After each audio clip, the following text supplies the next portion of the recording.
Another day, another game na naman tayo mga doy. Grabing makapaglipad-lipad yung pani dito mga doy. Parang guma lang talaga siya. Mabilis makabalik. O, kita mo naman yan. Hirap pulihin. Ito mo, naasasa. Pero sa totoo lang mga doy, kaya ko naman yung pani na yun. Basic lang yan eh. Kung hindi lang ako napasma. Wala kaming pakialam! Bakit ba? Dito, sinabihan ko na yung laylay habang maaga pa na huwag ka namang maglalimlay kasi may yodora. Once nadawalawan ka ng yodora na yan, wala ka nang magagawa. Tapos may panini pang lipad ng lipad.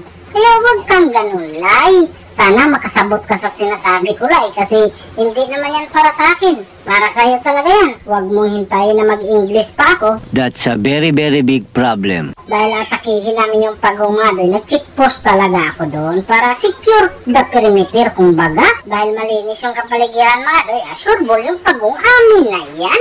Uy, halaka! Napakasayang naman ang pinaghirapan ng tao natin, Granger. Ang masaklap pa na daot pa ako. Madaldal ka eh. Nakakahiya kasi. Kauremeli, bakit mo basta?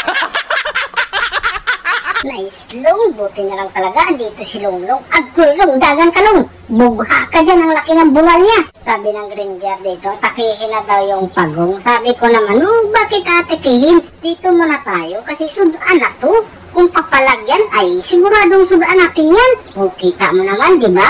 At dahil nadali na natin yan, saka nabasag yung tore nila, pwede na tayong magpagong dyan. Mindset ba?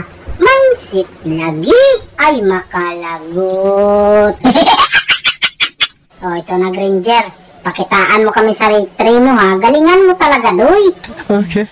Sus, Mariusip, ba't nauna ka mag-rate 3, doy? Hindi mo kalkulado yung damage ng rate 3 mo? Magpasa ka nga ng resume sa akin para ma-train kita paano mag-rate 3? Masama ang tabas ng dila mo ah. Bakit ba? Nagbibiro lang ako. Sinabihan ko yung Granger dito mga doy na kunin na yung blong mananap ng panini habang nasa bakasyon pa. Kaso yung Teresla mga doy, pumalag na naman sa aming tatlo.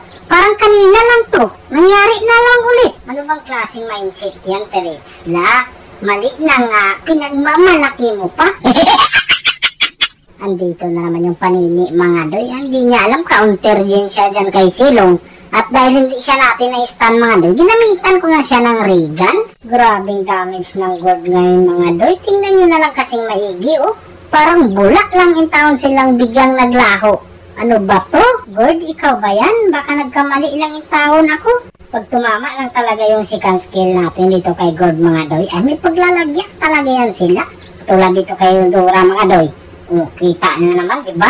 Dapat hindi yun sa akin, dapat kay Silong yun kasi siya yung namurasa dun eh. Bakit kay Gord pa rin? Sus Mariusep. O, ito naman si Panini mga doy ha. Nabitawan lang natin yun ng basic attack, pero bakit sa akin pa rin yun? Magaling ang tsamba mo, malakas eh. Gord, sa totoo lang, nagtataka na yung taon ako sa'yo. Parang hindi na yung taon normal yung damage mo. Naguguluhan na yung huna ko.